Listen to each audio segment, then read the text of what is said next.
පුතෙක් ඕනෑ නැද්ද පස් වලට පෙරලන්න? මට ඉන්නේ පුතෙක්. ඒ හින්දා දැනනවා වැඩිපුර ඕවා ගීතයක්. පියෙක් හට පුළුවන්ද පුතෙක් නොමැතිව ඉන්න.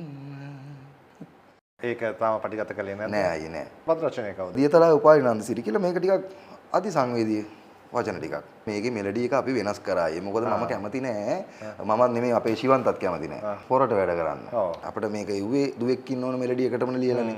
හැබැයි අපි දෙන්න උත්සාහ කරා ඒකම නැතුව මේක ටිකක් වෙනස් කරන්න. මගේ ඔළුවේ නැහැ දැන් මේක.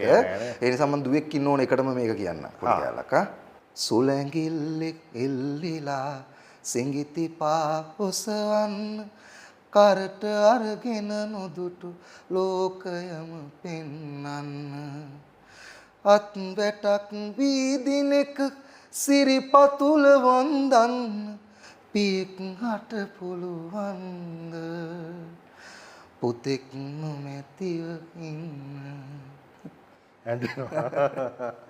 ඒක හරිම ලස්සනයි. ඒකේ අන්තිම එකත් අර අම්මගේ නෑ ඒක මට වචන ටික විතරක් කියන්න මට මෙලඩි එක එන්නේම නෑලු. අම්මගේ තනිය ළඟ මුරගලක් වී ඉන්න.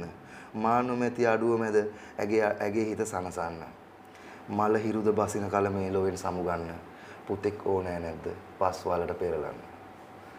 සමා වෙන්න ඕක මටත් හරිම සංවේදී නිර්මාණ. ඒකත් අනිවාර්යෙන්ම මලේ හදවතටත් කියන්නේ පපුවට. ඔව්. කිඳා බහින වචන. ඕක පියවරුන්ගේ සහ පුතුන්ගේ ගීතේ වෙනවම තමයි.